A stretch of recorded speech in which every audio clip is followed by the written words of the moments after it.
Romanos capítulo 9 é uma daquelas passagens que, vez por outra, me encontro visitando-a. E a razão é simples, é porque quando o assunto é predestinação, eleição, soberania divina, responsabilidade humana, todas essas temáticas de grande importância na escritura e que também tem uma pegada assim, polêmica, é impossível você adentrar essas temáticas sem ter que obrigatoriamente se debruçar de forma mais dedicada a Romanos capítulo 9. Aqui mesmo no canal eu já falei um pouco sobre essa passagem, especificamente dos versículos 14 ao versículo 18. Basicamente a pergunta levantada no capítulo, no versículo 14, né, se Deus é injusto diante do fato de ele escolher algumas pessoas e também condenar pessoas sem levar em conta nada do que as pessoas tenham feito.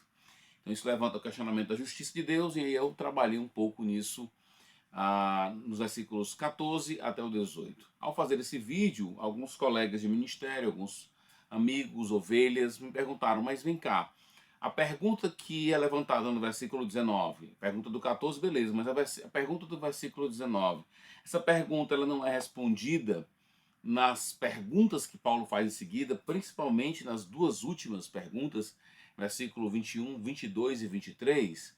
Então, basicamente, o objetivo desse vídeo hoje é tratar Romanos 9, 19, a pergunta levantada ali, e se essa pergunta é realmente respondida nos versículos em seguida. Tá? Eu poderia abordar muitas questões interpretativas. Romanos 9, só essa passagem já traz muitas questões. Por exemplo, a questão da natureza do endurecimento, se ele é temporário ou se ele é definitivo, se é um sinônimo para condenação ou não, se nós estamos diante de uma leitura corporativa ou não, onde começa, onde termina a nossa passagem, onde começa não há dificuldade, mas onde termina, no versículo 23, no 24, na parte ali do versículo 22 e 23, nós temos uma construção muito complexa, muito difícil de identificar, saber onde realmente termina. Então são muitas as, digamos assim, questões envolvendo Romanos 9 e 18 em seguida. Mas a minha questão principal é se Paulo responde ao questionamento do seu interlocutor imaginário, quando ele levanta a pergunta no verso 19. Então, o primeiro ponto aqui é saber o que levou o interlocutor de Paulo, imaginário, né, o uso da diatribe de Paulo, ele usa em Romanos de forma massiva, assim, ele usa muito realmente o recurso da diatribe, e já usou no versículo 14 e tem trabalhado isso até chegar aqui no versículo 19. O que levou esse interlocutor imaginário de Paulo a fazer a pergunta? Na minha perspectiva, o que levou ele a fazer a pergunta foi o que foi declarado no versículo 18, principalmente a questão do endurecimento. Então a questão é como é que Deus pode condenar uma pessoa se ele a endurece e se a vontade dele não pode ser resistida. Essa é a questão.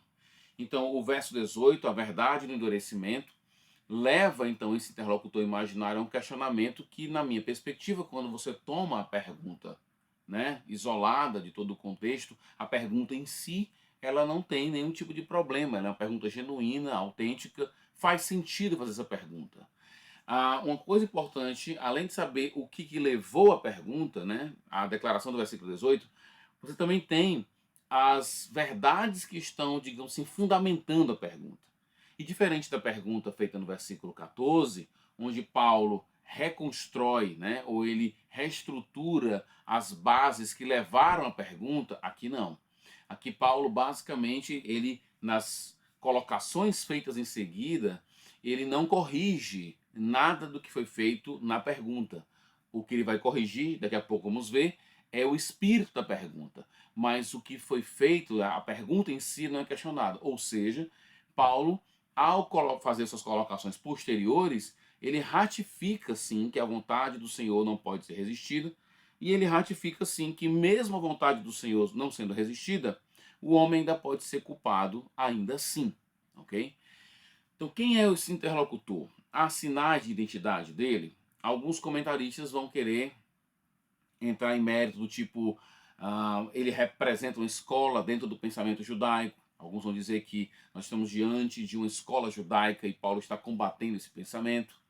Pode ser, eu não sei se concluir isso mudaria a nossa interpretação do texto, só daria mais luz, talvez traria mais entendimento em outros momentos, mas eu não vejo como o sentido primário da passagem seria afetado por isso. Outros dizem que Paulo está lidando com o ser humano normal, o homem, alguns até propõem a tradução caro homem, em vez de ser somente quem é tu, ó homem, ser caro homem, ou seja, um homem comum. Outros vão falar da questão do homem como pecador. Quem está fazendo pergunta é o homem pecador. Enfim, o fato é que dentro do próprio texto, tanto na própria pergunta como nas perguntas que Paulo faz em seguida, fica claro para a gente que nós estamos diante não de um curioso, não de alguém que quer saber alguma coisa, não de alguém que tem um coração marcado pela humildade e que, diante dessa postura de humildade, ele simplesmente quer entender algumas coisas, principalmente quando ele se dá com a verdade de que Deus endurece e que essa vontade não pode ser resistida. Não é esse o quadro aqui. Indícios. Primeiro, a pergunta que Paulo faz, a natureza da pergunta é de confronto. Então, Paulo está confrontando aquele que pergunta. Tá? Segundo, há o contraste entre homem e Deus. Fica muito claro, quem é tu, ó homem, para discutir com Deus? E a palavra discutir, que pode ser também questionar, confrontar, essa palavra, o estudo dela, seja um estudo diacrônico, sincrônico, etimológico, vai te levar a concluir de que esse vocábulo, esse participio atributivo aqui, ele tem um caráter de confronto, né? Então nós estamos, e ele é atributivo, ele qualifica o questionador.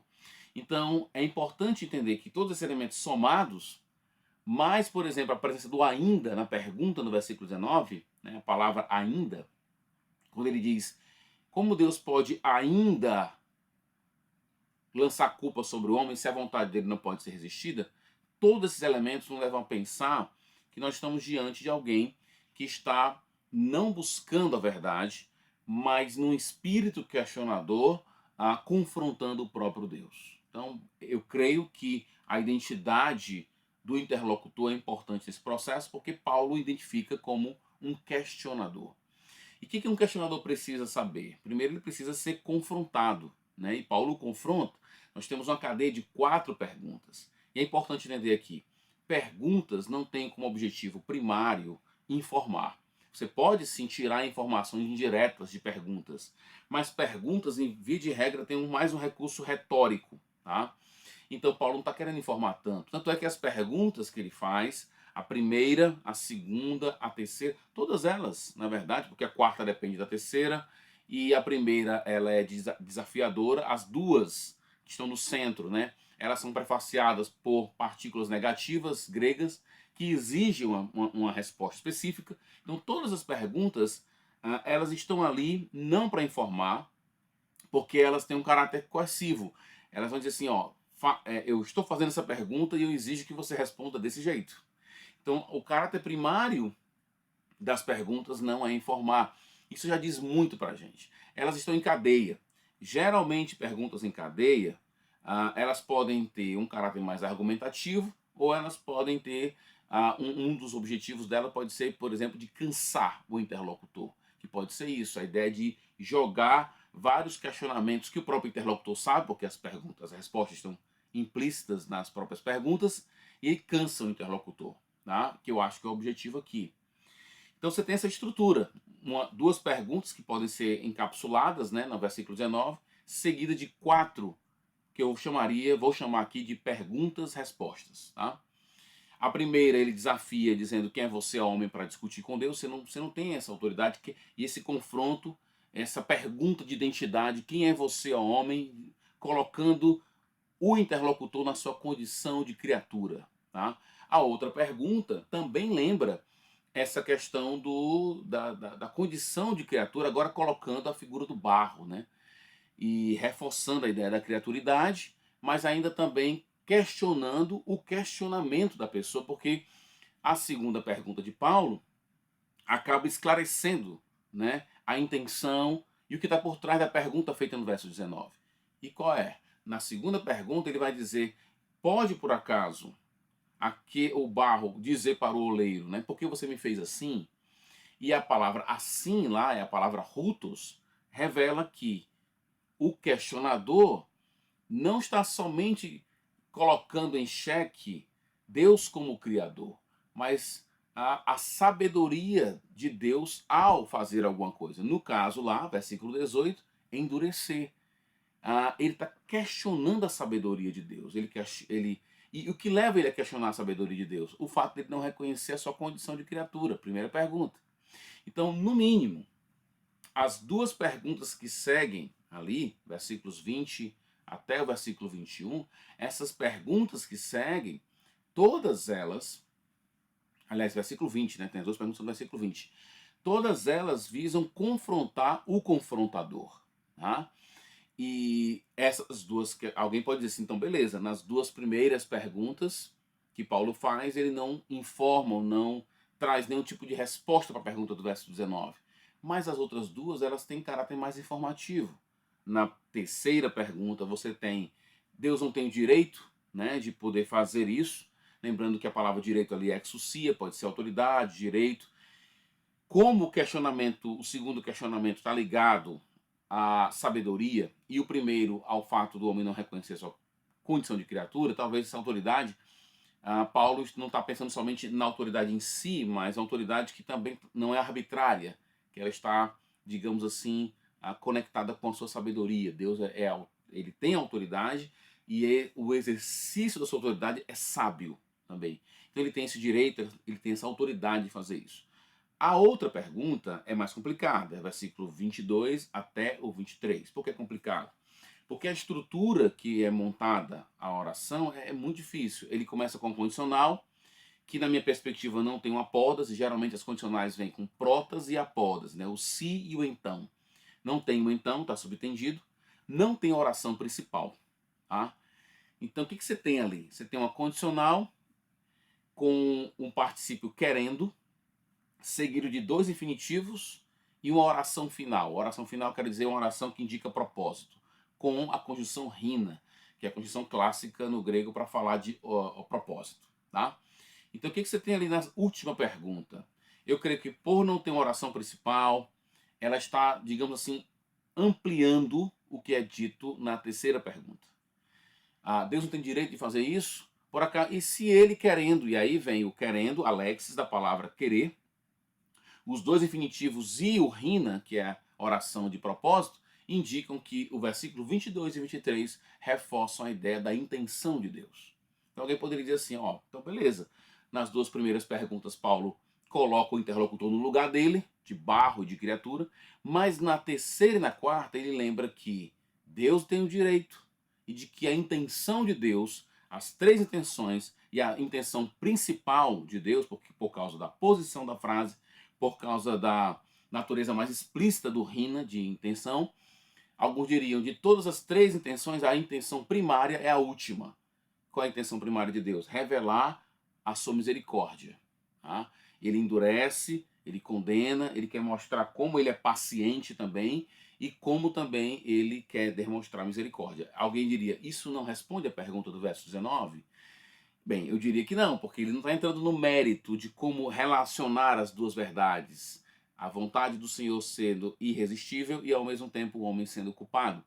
Mas essas verdades, primeira, o homem é criatura, o direito de Deus, Deus sendo sábio, a intenção de Deus sendo revelar sua gloriosa misericórdia. Essas verdades, elas sendo consideradas, elas corrigem o espírito em que a pergunta foi feita. Então eu acredito que essas verdades, no meu caso, eu como leitor, quando eu levo isso em conta, o que acontece? Quando eu levo isso em conta, se eu faço essa pergunta, e como eu falei no começo, a pergunta em si ela não tem nenhum tipo de... em si ela não tem nenhum problema, mas ao fazer essa pergunta eu tenho que me questionar se essas verdades estão sendo levadas em conta, porque se eu não me colocar como criatura, como barro, como alguém que está sendo objeto da ação sábia do Criador, de que ele tem uma intenção de revelar sua misericórdia, se eu não levar isso em conta, talvez o espírito da minha pergunta pode digamos, se aproximar ao espírito do questionador do versículo 19. Então a pergunta é, Paulo responde a pergunta do verso 19? Não. Dizer que Deus é criador, que ele tem autoridade, direito, sabedoria e uma boa intenção de revelação e misericórdia, não responde ao questionamento do verso 19. Mas me ajuda a lidar com o questionamento, no mínimo, preparando o meu espírito para que a pergunta não venha no mesmo espírito de desafio que é feita no verso 19. Então, que as perguntas de Paulo, elas minam o espírito questionador, mas não respondem à pergunta. Algumas pessoas acreditam que quando algumas pessoas lançam mão de palavras como mistério, por exemplo, antinomia, paradoxo, para falar da relação entre soberania de Deus e responsabilidade humana, elas acham que algumas pessoas estão tipo correndo do debate ou ignorando esses fatos. Não é. É uma questão exegética. Eu não acredito que essa pergunta do verso 19 ela é respondida em nenhum lugar na Escritura.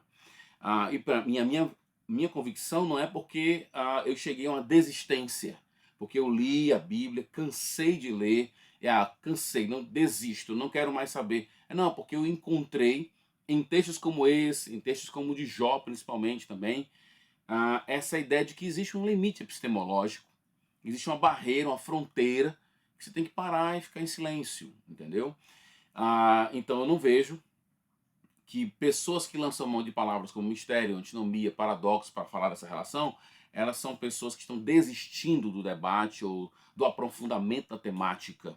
É basicamente porque, diante da pergunta, Paulo simplesmente poderia ter uma grande oportunidade agora de adentrar essas temáticas. E ele não faz isso, mas ele prepara, lança verdades, nos presenteia, nos lembra verdades que preparam o nosso espírito ao fazer essa pergunta. Então, ele responde diretamente, para mim é evidente que não. Mas as verdades ditas são importantes na lida com essa temática. É isso, galera. Espero poder ter lhe ajudado de alguma forma na discussão de um assunto tão complexo, tão complicado, e certamente nem todo mundo entende assim e é compreensível, mas que eu possa ter lhe provocado de alguma maneira. É isso, abração, até mais, até a próxima.